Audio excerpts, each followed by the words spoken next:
Abraham is instructed in Genesis chapter 15 to take a heifer and a few other animals and to sacrifice them, divide them in half, and then he receives this strange vision recorded in Genesis of a lamp of fire passing between the pieces of the meat of the animals. Now, we don't get a lot in the Bible, but if you've ever wondered what this vision really was and what it was about, then stay tuned in this episode of Bible Scribe. I am Bible Scribe, and I am dedicated to bringing you simple and honest study of the Bible. I have studied a large body of works from the Dead Sea Scrolls to the early Christian writings. I am a technology professional, and I bring an analytical approach to the studies that we will do together. If you have been discouraged by the many voices telling you what the Bible says, stay tuned, because we will break through the noise and get to a plain understanding of the things of God, based on the Scriptures. Thank you for joining me in growing closer to Him. Let's get started.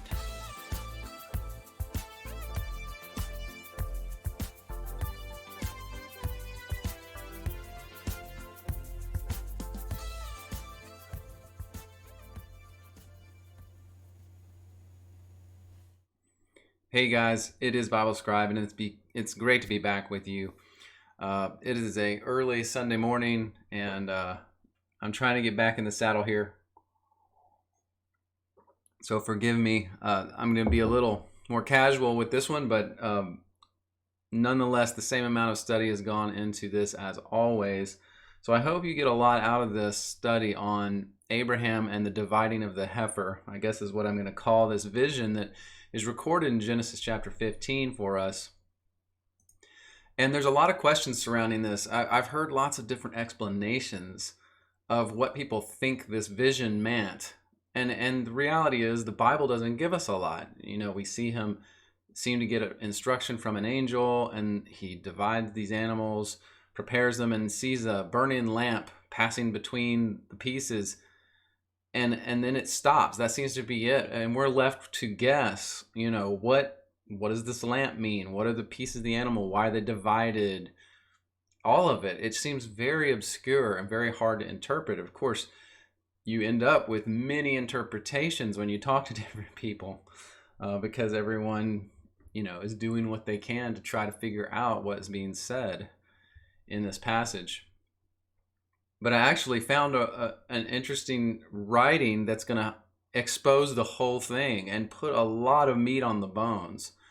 And so we won't have to wonder anymore, well, what does that vision mean? Why was he doing that? This is going to explain all of it so that you understand what it's about. So let me get my slides ready.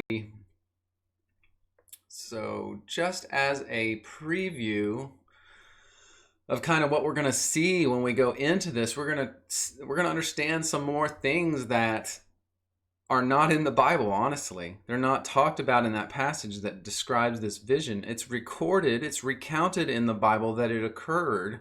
And as often happens with the Bible, some things the Bible doesn't go into detail on, but other writings had gone into detail for the Jews and recorded those events, so they didn't recount all of them in the Bible. That just seems to be how it is when you really go back and study. As I've read most of the pseudepigrapha and apocrypha, you find that a lot of the stories in the Bible are either abbreviated, some of them are fully fleshed out, but some are abbreviated, and they point to stories that the Jews already knew, and so they weren't recounted again in the Bible itself, in the writings that are in the Bible. So they were in other writings. Okay, so this is one of those, and as we go through this, we're going to understand some of these things that are in front of you. We're going to see a little more about who is Satan. And then we're going to also see what is man's role on earth in this life, in this lifetime we have in the material world. What is the ultimate destiny of Israel? Now, this part of the vision is part that's not in the Bible, and we're going to see that this vision was about the nation of Israel, and that would have made sense because this was a vision for Abraham, right? We're also going to get some more information about the seventh heaven, the highest level of heaven where the throne of God is. We're also going to understand a little better, why did God allow Adam to sin in the garden? Why did he allow that? He knew it was going to be bad for man. And so why would he allow that? We're going to find that out in this passage as we go through. So we're going to first look at the Bible's accounting of this vision with Abraham in chapter 15, verses 7 through 21.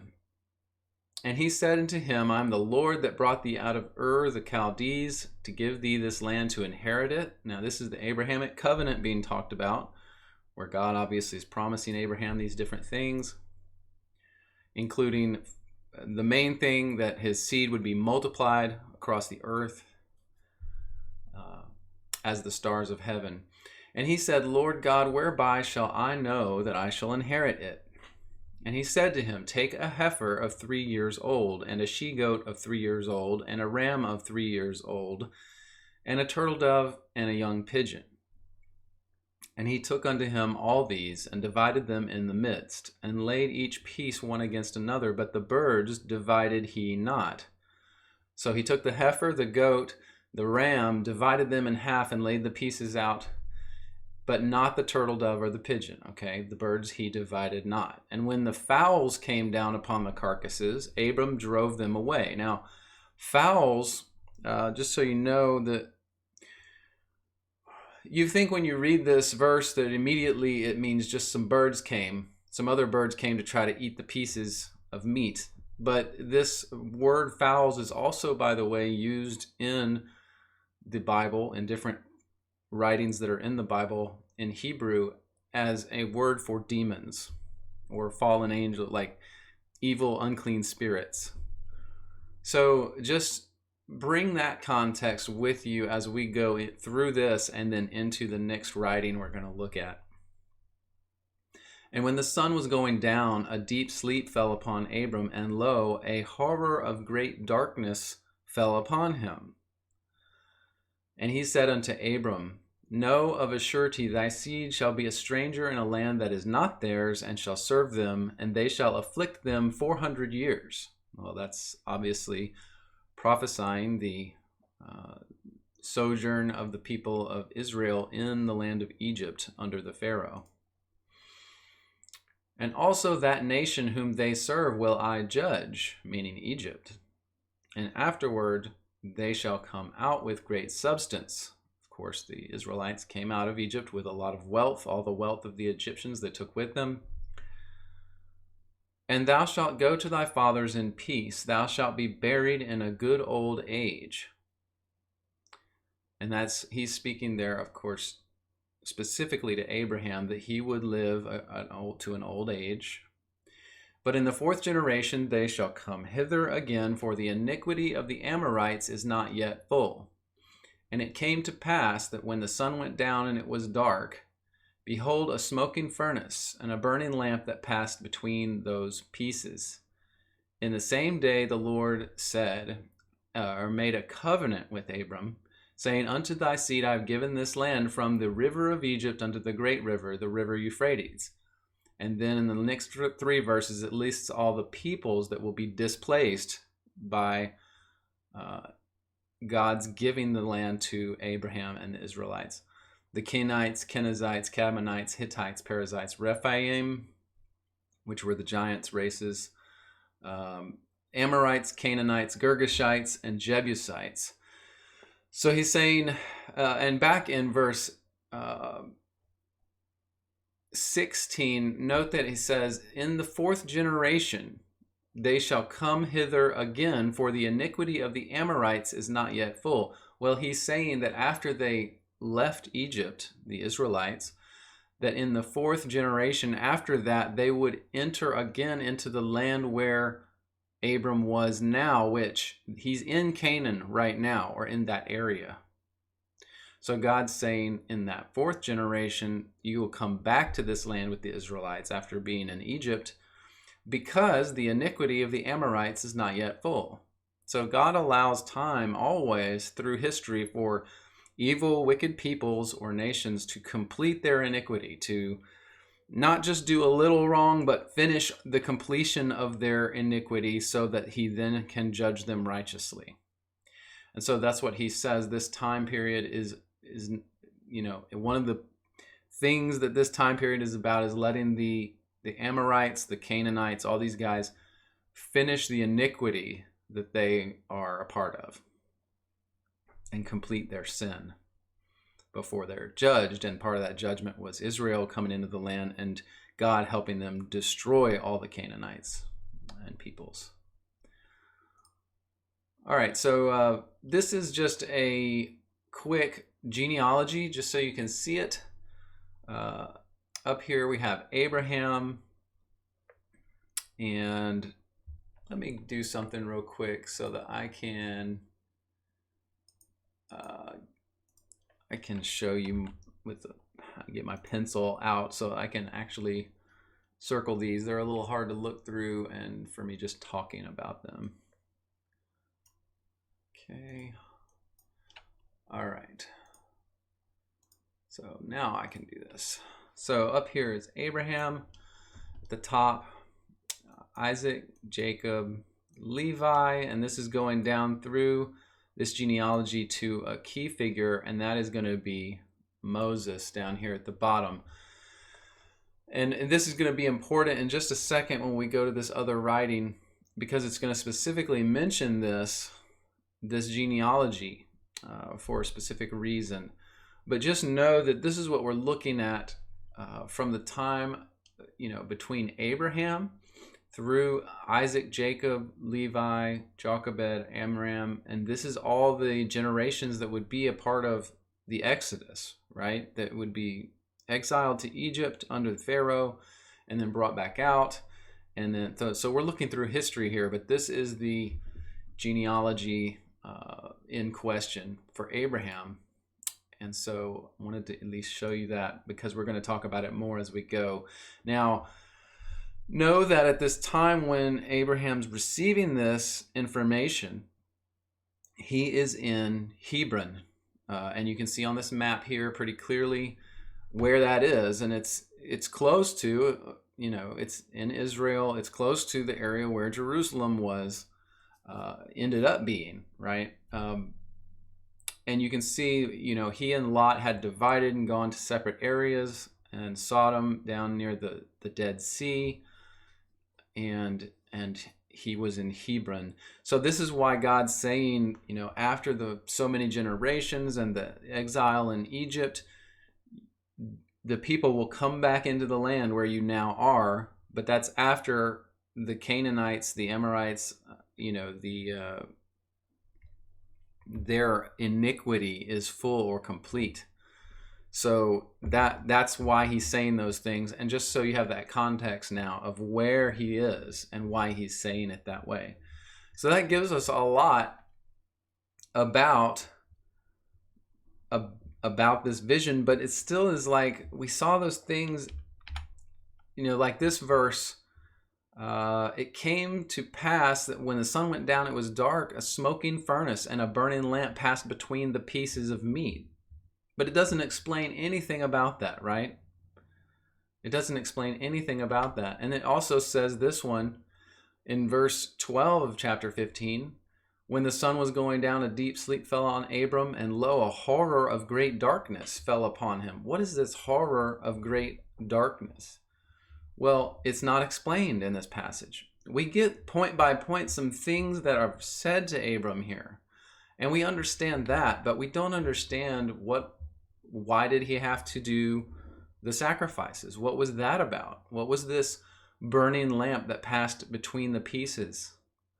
It doesn't explain at all, but we're about to see more of that. So I always go to other sources when I'm looking at this stuff. So I checked the book of Jubilees. And as you can see in the book of Jubilees, chapter 14, this story is recounted in verses 9 through 19, but I wanted you to just know that I checked there and that it's essentially identical to what we just read in Genesis 15. So there wasn't any change there. no additional information that I found, because I was trying to look at all the different sources that had this story in them. I looked in the book of Jasher. It was not in the book of Jasher. Okay, it wasn't recounted there. Or if it was like a one-liner and it didn't say anything. I thought I remembered that it wasn't there at all, but I didn't include it because it didn't have any information. So there's this writing called, and this is going to be the focus, the main focus of this video, and it's the Apocalypse of Abraham. And whether you've heard of it or not, it is a very ancient writing. It was preserved in Slavonic writings, a certain type of manuscripts, said by scholars to date between 80 and 100 AD. Now, it has it's mostly Jewish writing. It's mostly a Jewish themed writing completely. And so the question is, why did they date it at that time? And I was looking for information on this. I read through a few sources, but why didn't they date it earlier? And there's some things you need to understand probably about the literature of the time period of Christ. Okay, 1st century, some before, some after. And why do scholars date things the way they do? So here's the thing: when scholars look at things, they tend to bookend their dating with events from the 1st century, particularly the destruction of the temple in 70 AD. So they see that as like a marker in the sand. And because so much was going on in Jerusalem around 70 AD, they say, scholars postulate, and there's a lot of assumption in this, in all these things that I'm about to say, but this is what scholars do. And you're going to understand, I think, that the scholars, the textual critics, they really are just giving you guesses. They're guesses. And it's not very technical. It's not very complicated. You're going to be able to understand everything they do. They just use a lot of words within the framework of their careers, their field of study, that are hard for us to understand because we don't use those words, okay? But the reality is, they assume that because of the chaos in Jerusalem around 70 AD and the years leading up to it, that between about 65 and 75 AD, nothing was written. Okay, so they just don't date anything to between 65 and 75 AD. They just avoid it completely because they say, well, Jerusalem was under siege. There was all these things going on. Nobody was writing during that time, probably. Okay, it's a guess. That's all they've got is guesses. And then there's this rule that they seem to almost always use. And that is that if Christian or messianic overtones are in the writing, they date it after 70 AD, almost exclusively. Okay? And in the Apocalypse of Abraham, there is a couple small passages, one or two, that sound specifically what they would consider to be Christian. Okay, they talk about a Messiah, a Savior who would do something. So when they see that in any writing, the textual critics, by the way, most of whom are not Christians, the textual critics will say, well, if that had messianic overtones and sounded like something Jesus did, it had to have been written after Jesus, because they couldn't write things about Jesus before he came. And of course, that idea totally denies the concept of prophecy, or God revealing things to people before Christ actually did them. And so generally, when they see anything in a writing that has a Christian overtone or a messianic overtone, they push it past 70 AD. They say, well, that couldn't have been written before 70 AD, so we're automatically, without further evidence, we're just going to date it to after 70 AD. So that's why you'll see tons of writings where they say, oh, it was between 80 and 100 AD, or some range like that starts generally just after 70 AD and goes for the next 20 or so years. It's because every time a textual critic sees a writing with any messianic or Christian overtones, they push it past Christ, okay, and past the destruction of the temple. It's just what they do. And I don't think it's really an idea or a concept that's based in scholarship or research or evidence. So I just wanted you to understand that's what they did with this writing, and I believe that it was done in error. This writing, I believe, is much older than 80 AD. I believe it probably is from a couple centuries before Christ, okay? 100 BC, 150 BC, or earlier, perhaps. Perhaps it was copied and recopied. I don't know. But they don't know either. And so I just don't want you to get hung up on the dates, the dating of the textual critics, because their dating methods, as I've shown and talked about, they're very speculative. They're very assumptive. And I just don't give them a lot of credit, because most of the critics say, here's their idea, here's their thought. If there's anything in this writing that talks about something Christ did, it couldn't have been written before he came. Even if it doesn't name Christ, if it says the Messiah was going to, die for his people or atone for sins, they say, oh, that had to have been written after Jesus came. And there's no reason to say that, because the nature of prophecy is that God gives visions to men before things happen. And so the textual secular scholars ignore that fact, and they date things whenever they dang well please, is essentially how it works. So you just have to be aware of that. And I believe this writing is very authoritative and very interesting. And regardless of whether it's perfect, this is going to, from a Jewish standpoint, give us the perspective of this vision that we're looking at, okay? So even if you think, oh, this writing is spurious, the problem with just throwing it out is that it does, whether it was written in 100 BC or 100 AD, it still gives you the Jewish perspective of that vision which occurred thousands of years earlier, okay? So regardless of the perceived authority of this writing, it still gives a perspective that we have to grapple with. It still gives a perspective that could be 100% valid, and I believe is valid.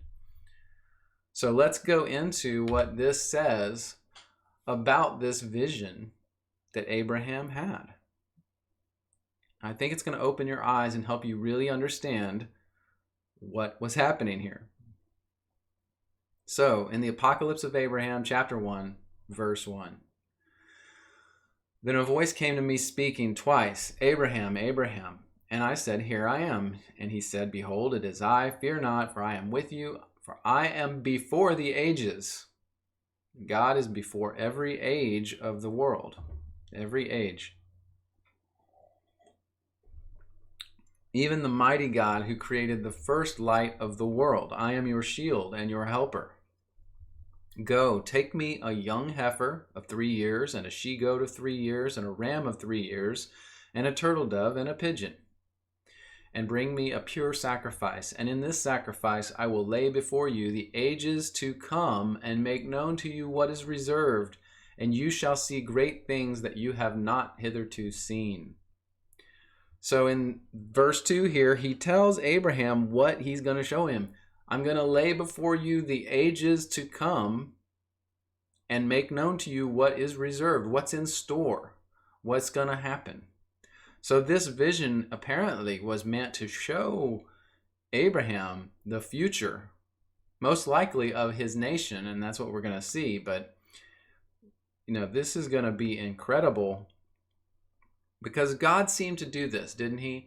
Throughout history, throughout the Old Testament. Didn't God always seem to reveal to his man who was going to lead through the next so-and-so years or be a part of, he would always reveal to them through vision what they were going to be a part of. He did this with Joseph, right? He did this with, I'm drawing a blank, but it seems that there was quite a few.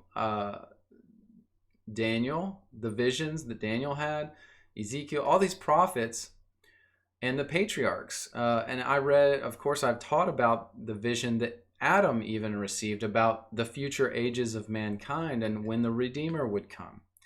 So it just seems that God does this. He gives people visions so they're not in the dark. And the fact that we've got this recovered, we can read through this and understand what that vision was about, just, reinforces that idea. Verse 3, because you have loved to search me out, and I have named you my loved one. But abstain from every form of food that comes forth out of the fire, and from the drinking of wine, and anointing of yourself with oil for 40 days, and then set forth for me the sacrifice which I have commanded you, in a place which I will show you on a high mountain. And there I will show you the ages which have been created and established by my word, and I will make known to you what shall come to pass in them, in the ages, on those who have done evil and righteousness in the generations of men. All right, so he's going to, again, reinforcing, fast for 40 days, Abram. Don't anoint yourself with oil. Don't drink wine. Don't eat burnt food or cooked food. And I will show you, he said, I'm going to show you then, when you do this sacrifice, I'm going to show you the ages that have been established by my word. Oh, I love that phraseology that, we understand that God framed the ages. He framed the world and set up the ages of time. It's so powerful. It's so powerful. Verse 4, and it came to pass when I heard the voice of him who spoke such words to me, and I looked here and there, I found no breath in me. My spirit was frightened. My soul seemed as departed from me. I fell down as a stone, as a dead man upon the earth, and had no more strength to stand. And while I was thus lying with my face toward the earth, I heard the voice of the Holy One speaking, Go, Joel, and by means of my ineffable name raise up yonder man and strengthen him, so that he recovers from his trembling. So this is God commanding an angel named Joel to go pick up Abram because he had fallen. He had no strength. He had fainted, essentially. Was laying on the ground, and Joel was to go pick him up and recover him so he could see this vision. Verse 5, and the angel he had sent came to me in the likeness of a man, and grasped me by my right hand and set me on my feet and said, Stand up, Abraham, O friend of God who loves you. Let not the trembling of man seize you, for lo, I have been sent to you to strengthen you and bless you in the name of God who loves you, the creator of the celestial and the terrestrial, the creator of heaven and earth. Be fearless and hasten to him. I am called Joel by him who moves those who exist with me on the seventh expanse over the heavens. Now, we studied this in my other videos. I did one video on the nature of heaven, and there apparently, according to multiple writings, there are 7 levels of heaven. The 7th he's talking about here, the 7th expanse over the heavens, is the highest. It's where God's throne is, and only the highest angels, the cherubim and the ophanim around the throne, they praise God night and day. But that's what is in this 7th heaven. We're going to learn more in a second. I am the one who has been given to restrain, according to his commandment, the threatening attacks of the living ones of the cherubim against one another, and to teach those who carry him the song of the 7th hour of the night of man. Now that statement about the threatening attacks of the living ones of the cherubim against one another. Now, if you remember Ezekiel, and in Revelation, it talks about these cherubim around the throne of God, and they are praising God day and night. And I think the Bible probably could have gone and found the verses, but I think it kind of hints at this.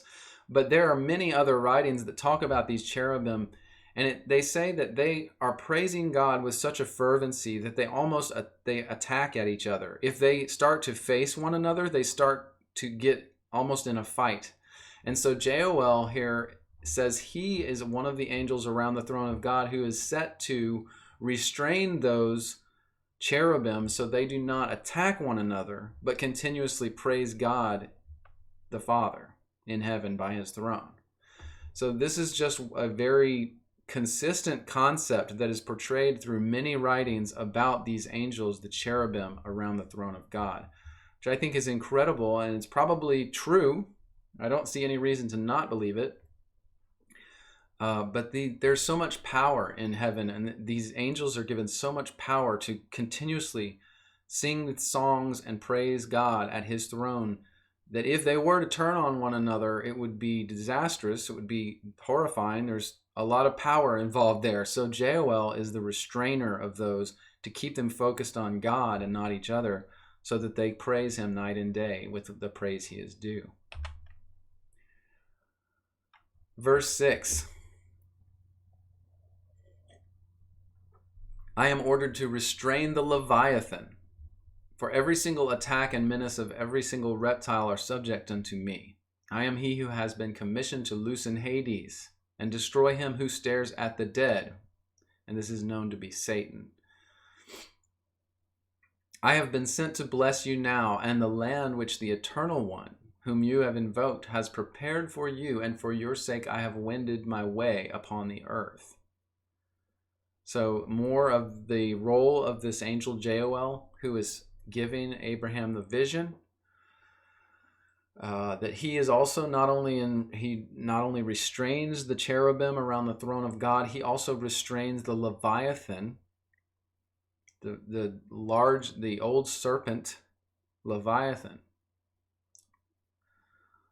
And he is also commissioned to loosen Hades, and at some point to destroy him who stares at the dead, Satan. So that's the commission this angel has. He is a very high angel, one of God's inner circle, if you will. Joel. I have been sent to bless you now, and the land which the Eternal One, whom you have invoked, has prepared for you, and for your sake I have wended my way upon the earth. Verse 7, stand up, Abraham, go without fear, be right and glad and rejoice, and I am with you, for age-lasting honor has been prepared for you by the Eternal One. Go fulfill the sacrifices commanded, for lo, I have been appointed to be with you, and with the generations that will spring from you, and with me Michael blesses you forever. Be of good cheer, and go. Verse 8, and I rose up and saw him who had grasped me by the right hand and set me upon my feet. And the appearance of his body was like sapphire, and the look of his countenance like chrysolite, and the hair of his head like snow, and the turban on his head like the appearance of the rainbow, and the clothing of his garments like purple, and a golden scepter in his right hand. Now, just so you know, to bring more context and just ideas into this, I have heard multiple accounts of people seeing or hearing or speaking with angels. And always are they described like this, these higher order angels. The appearance of the body is like sapphire. It's a blue gleam, like glow. And his countenance like chrysolite, like crystal, meaning the face, crystal, but a gleaming type of light type crystal thing. And the hair of the head white like snow, and the thing covering the head, it says turban, but it just means a head covering, is like rainbow. It's light and dancing colors. And this is a very common description of these highest order angels who give visions. It's in other texts as well. So just to know that, you know, when you study a lot of these writings, you see consistencies between them all on these things. So that's why I've stopped questioning whether there are cherubim surrounding the throne of God night and day that worship him. That's truth. There's too many different writings that evidence the same thing. I also accept that angels most likely look like this in heaven in their true form. It's Abraham says earlier that he had appeared to him as a man, but this now is probably the true appearance of Joel, which is recounted in other writings about different angels. So it seems like it's a very consistent description we can rely on. In verse 9, and he said to me, Abraham, I said, here am I, your servant.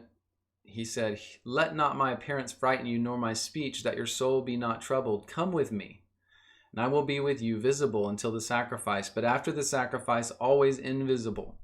Be of good cheer and come. So this angel was going to stay with him through this vision and this sacrifice. And he says, after this sacrifice, I will appear no longer. I'll be invisible to you. I will go back, essentially. Verse 10, and we went, and the two of us together for 40 days and nights, Joel and Abraham, the angel and Abraham, and I ate no bread and drank no water, because my food and drink was to see the angel who was with me, and to hear his speech. And we came to the mount of God, Mount Horeb. And I said to the angel, singer of the Eternal One, I have no sacrifice with me, nor am I aware of the place of an altar on the mountain. How can I bring a sacrifice? And he said to me, look around you. And when I looked around, there following us were all the prescribed animals, the young heifer, the she-goat, the ram, the turtle dove, and the pigeon. So Abraham spends the 40 nights with Joel in preparation for this sacrifice. And Joel takes him to the mountain of God, Mount Horeb. And he says, where are the animals? How am I going to get animals here to sacrifice? And Joel says, turn around. He turns around, and there's the animals. They had followed them. Or God had prepared these animals. They were perfect, okay, for this perfect sacrifice and this vision. Verse 11, and the angel said to me, Abraham, and I said, here am I. He said, slaughter these animals, divide them in halves, one against the other, but do not sever the birds. Again, divide the heifer, the goat, the ram, but not the birds, okay? Divide those three, set them apart.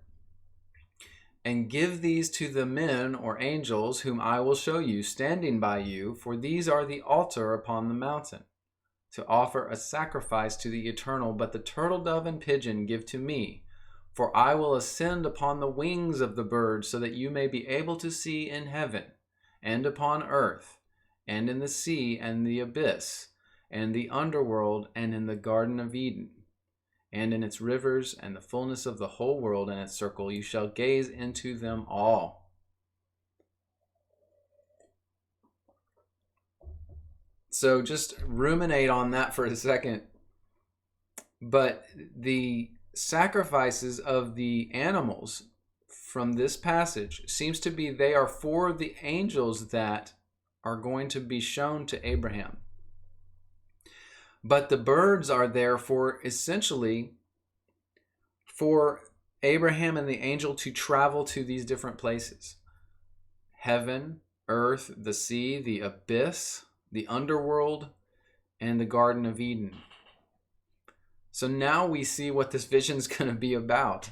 What's going to happen in this vision. It's not just a quick snap of the fingers and there was some sacrifices and a lamp passing between them and that's it. And then God said, the nation is going to grow. No, this is a huge vision where Abraham is going to be taken and shown all manner of things, earthly and spiritually, heavenly. The sea, the abyss, the underworld, the Garden of Eden, heaven. So this just blew up into a huge deal. This is massive. This vision is very consequential.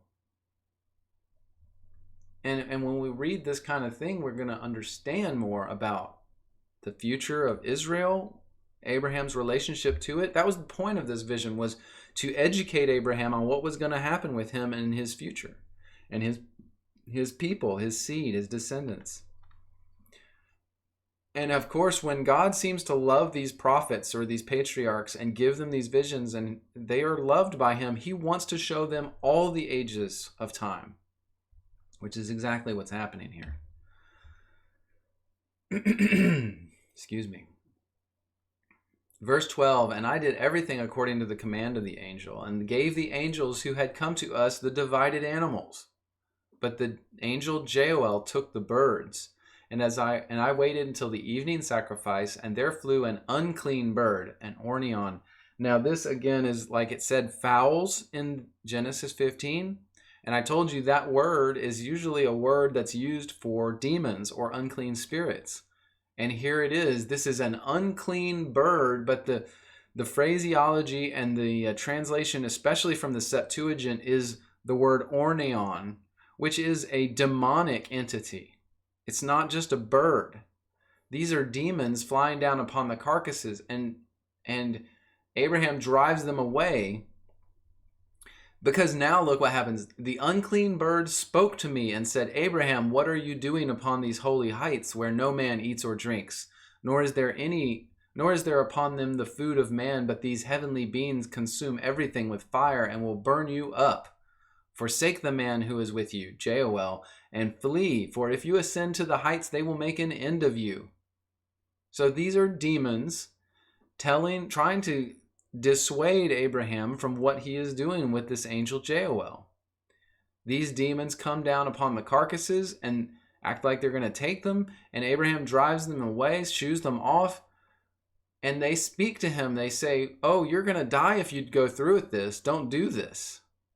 Of course, the demons or the fallen angels of Satan would try to keep Abram from knowing the future and knowing that God was going to be true to his word with him. So that's what this is about. And again, you see how that was hinted at us in Genesis 15. That, hey, fowls came down and Abraham shooed them off. But it didn't say anything more. So we had no understanding, no context for what was going on. Now we understand. These were demons trying to keep him away from this vision God was going to show him of the future ages of mankind and the nation Israel. Forgive me for drinking my coffee, but man, it keeps me going. You know how that is, probably. All right, verse 13, and it came to pass when I saw the bird speak, meaning the demon, I said to the angel, what is this, my Lord? And he said, this is ungodliness. This is Azazel.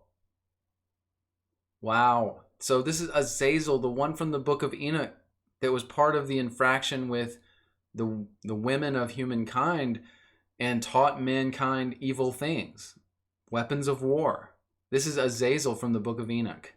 And if you see my other videos, I truly identify Azazel with Satan. And so this is not just any demon or any fallen angel that came down. It was Satan himself trying to stop God from giving Abraham this vision. Joel says, disgrace upon you, Azazel, for Abraham's lot is in heaven, but yours is upon the earth. Satan was cast down to earth, and earth was his portion, right? Because you have chosen and loved this earth for your dwelling place, of your uncleanness thereof, the eternal mighty Lord made you to be a dweller upon the earth. And through you every evil spirit of lies, and through you wrath and trials for the generations of ungodly men. For God, the eternal mighty one, has not permitted that the bodies of the righteous should be in your hand, in order that thereby the life of the righteous and the destruction of the unclean may be assured. Man, we just got a tour de force of information about the nature of our reality. Azazel, because he chose this place, God has restricted him out of heaven to earth because he now dwells upon the earth and he's a liar. Through him, every spirit of lies, and through him wrath and trials for generations of ungodly men. Wow, so is Satan literally put here and restricted to earth to give trial and wrath to the ungodly? I mean, we all know, I think you know, if you've sat and thought about this life, this existence for any time period, you understand that it's a gambit.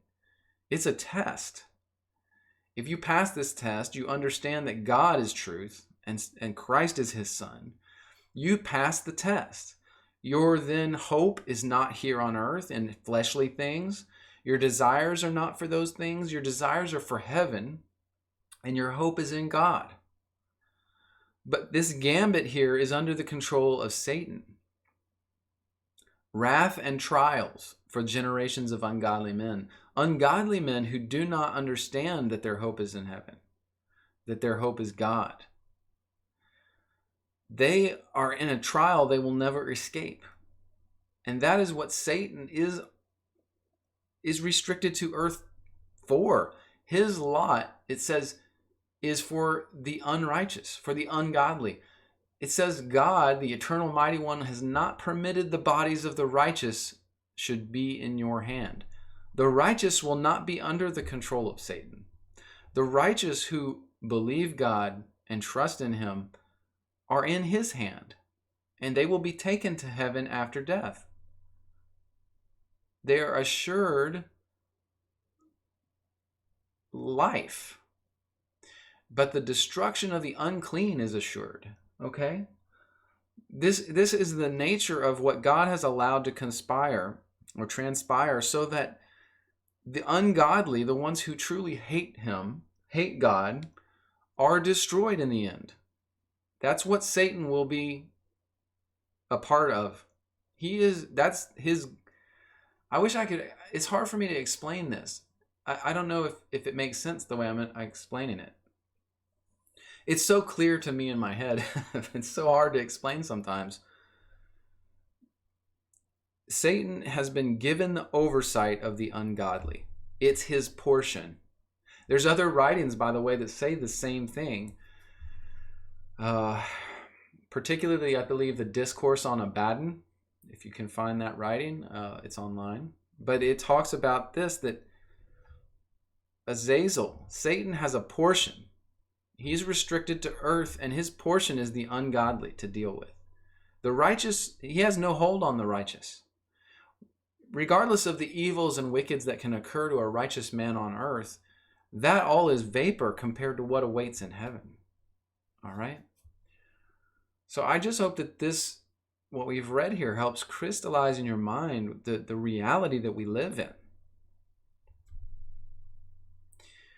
Continuing on, hear this, my friend, and be gone with shame from me, for it has not been given to you to play the tempter in regard to all the righteous. Depart from this man.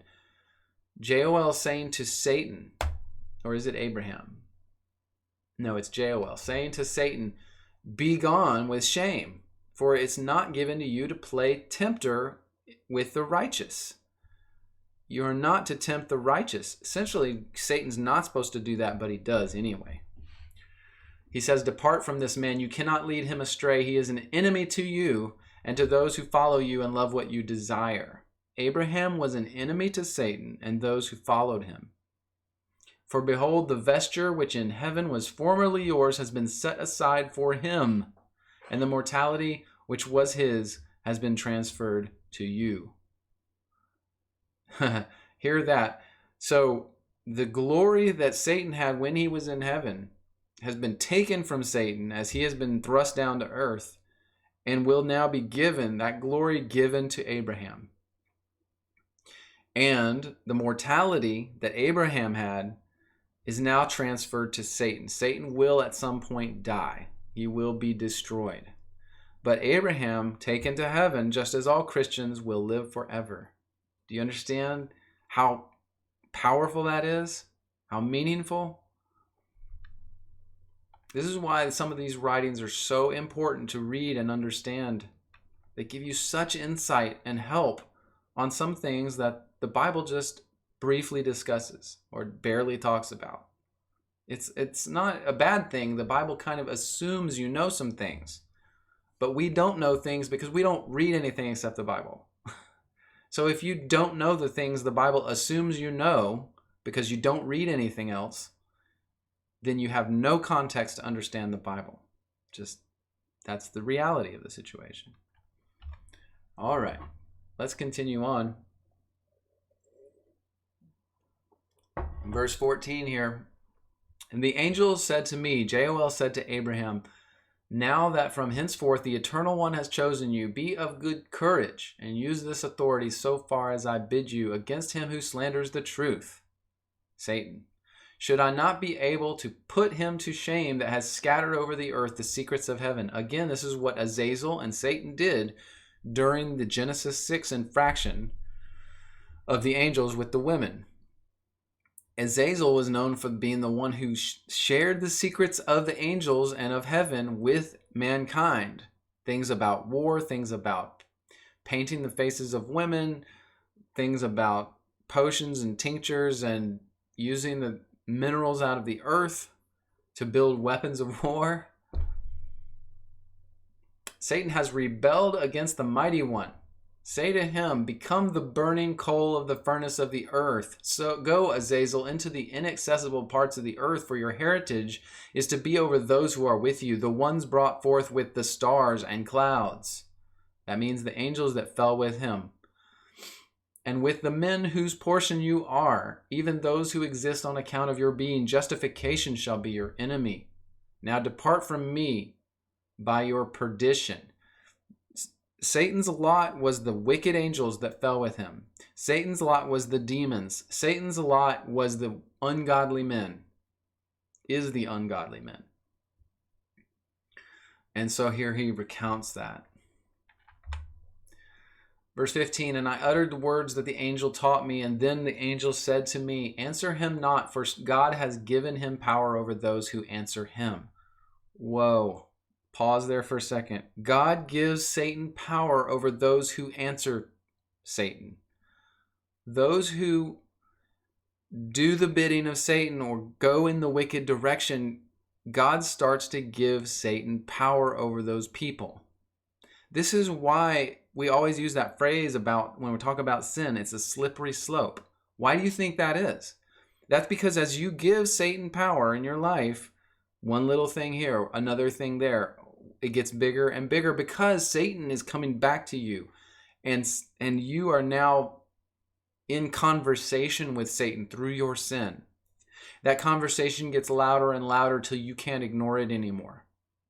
That's what's happening. God gives Satan power over those who follow after Satan.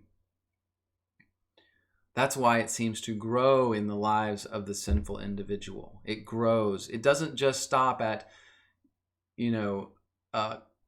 drinking.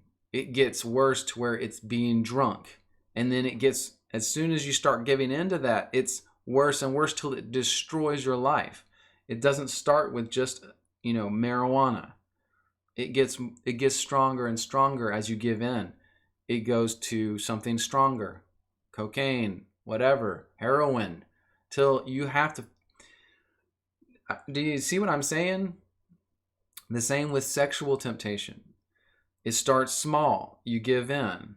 Then he comes back with a bigger temptation. This is Satan discoursing with you. You are giving your power over to Satan.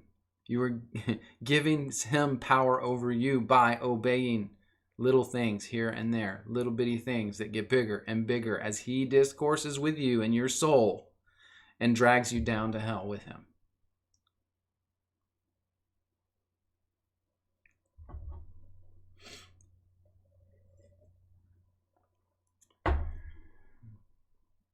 And the angel spoke to me again, saying, however much he speaks to you, answer him not, in order that he may not have free access to you. When you answer Satan, when you speak and discourse with Satan, he has free access to you. Because the Eternal One has given him weight and will in this respect. God has given this to Satan as his thing. Those who answer Satan and do his will, God gives Satan power over them. More and more. As you respond to Satan, Satan gains more and more power over you. God has given this to him to draw the wicked people away from God, because God doesn't want the wicked people that hate and despise his name. This is the nature of the reality we live in. The more you give of yourself over to the temptations and wiles of the devil, the more power he has over you. Abraham says, I did that which was commanded me by the angel, and no matter how much Satan spoke to me, I answered him nothing whatsoever. That's the only way to get rid of Satan. Do not answer. Do not go there.